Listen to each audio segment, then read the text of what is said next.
Hey guys, do you mind? We're trying to take a professional picture here. Hello? Excuse me? Come on guys, if you don't stop, that camera's gonna go off and we're gonna become an eternal meme. Wait.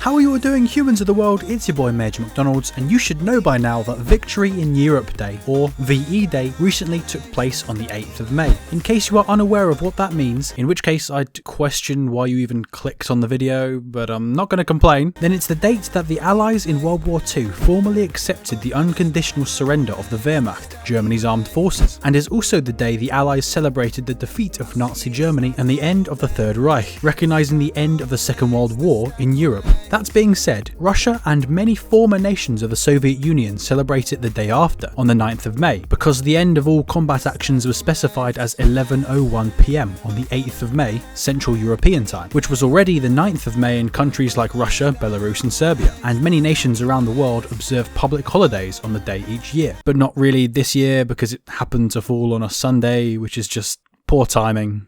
God damn it, Allies. In countries around the world, it is also called Victory Over Fascism Day, Liberation Day, or Victory Day. In the European Union specifically, the 9th of May is also called Europe Day, which celebrates peace and unity in Europe, on the anniversary of the 1950 Schuman Declaration, which was the proposal by the French Foreign Minister Robert Schuman. I have literally I can't pronounce French, dude. If that's wrong, then sue me. Proposing placing French and West German production of coal and steel under a single authority, which would be opened up to other European countries in time. This proposal facilitated the creation of the European Coal and Steel Community, Europe's first supranational community, which paved the way for the European Economic Community and subsequently the European Union that exists today. But what relevance does this have for Enlisted? Well, you should know by now that Enlisted are hosting an event to celebrate the period, and if you don't already know this, then once again, I question why you even clicked on the video. But again, I'm not complaining. It's a 10-day event which gives 2 new missions every day, and every 4 missions you get an event reward ticket, which can be redeemed for admittedly some pretty cool prizes. To start with, every 2 missions you complete, you get a free silver weapon order, but also every 8 missions completed will earn you a gold weapon order. Now this is very awesome. Everybody wants to unlock those cool, unique and powerful weapons, and the devs have finally realised this and are finally giving them as event rewards. This incentive alone would be enough to make many players complete every single mission. If any of you watching this do not know what you would spend your gold weapon order on once you've got it, then I have a series on my channel reviewing every single gold order weapon you can get, so be sure to watch those to help you decide. Not only this, but for every 4 missions completed, or every 2 days, you get a special ticket which can be used for one of 2 things. One is a unique skin of the PPS-42, a very underrated SMG for the Soviets in the Berlin campaign or the new Stalingrad campaign. Not gonna lie, it actually looks pretty cool, and I love that rusty copper look of it. The description the devs provide show that it was an extremely rare style in reality, because it breaks the strictly enforced standards of oxidizing the weapon's components that the Soviet Union had at the time. I cannot find any more information about this hue online, so if any of you know anything about it, then please write it in the comments. I'm actually really curious. But if we take the devs' word for it, still I can't lie that it's very attractive as a prize. Don't quote me on this, but I also think that because the weapon's actual name is described as PPS-42 Red, this might mean when you get kills with it in game, it shows up with the red description, adding an extra layer of uniqueness to your armies in game, which would be damn cool. Though, don't quote me on this, and time will tell whether this is right or not. Yet I love the idea of unique new weapons coming through the kill feed. I feel like I stand out in game with it, you know? It should also be said that the PPS-42 is a very good weapon in its own right in the game, so you will not be missing using a PPS-H or anything else that is seen as better over the PPS. The other rewards you can spend your event tickets on are cold steel weapons, i.e. sabres and cavalry swords, weapons that were regularly seen on officers in wars prior to World War II. Now, we have already seen these as rewards for other events before, but now you can get up to 5 of them, more than ever before. They are also extremely overpowered because they make you run like the speed of goddamn sound in game, like Sonic the goddamn Hedgehog, dude. Imagine also combining this with the run speed perks on individual soldiers, but also the one that comes with the specific soldier classes. classes. I'm gonna need to rename one of my dudes Speedy Gonzalez, man. This can be extremely useful in getting to places quicker, i.e. finding places to build rally points quicker, to get to the objective points more rapidly than ever before, or just to close the gap to enemies quicker if you've run out of ammo and need to hack and slash your way out of a situation. This means they actually provide a buff to your army in game, and this is without even mentioning the fact that they are more efficient than other melee weapons like knives, as they one-hit kill anyone, whereas knives can take 2 to 3 hits to kill. Yes, axes will also one-hit kill enemies, and you can get those at any time from the logistics tab, but the swords also provide that speed buff as well as this. That is so cool. Plus the swords for different factions, i.e. the Americans, British, Soviets, Italians and Germans, are all slightly different, with unique appearances and curves, which makes them even cooler. Bear in mind you can only get 5 event reward tickets maximum, and each saber costs 1 ticket, whereas the PPS costs a whole 4 tickets. This does mean that your 2 choices are the PPS Red and 1 saber, or 5 sabers, and it might help you to make your decision ahead of time, as in right now.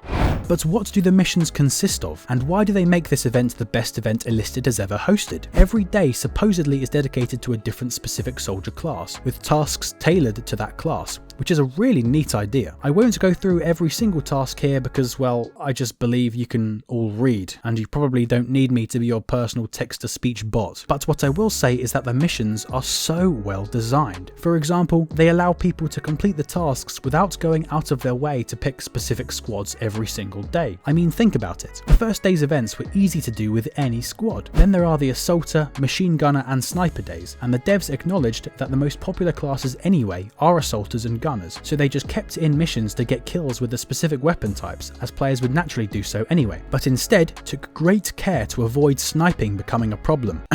As it is in Stalingrad.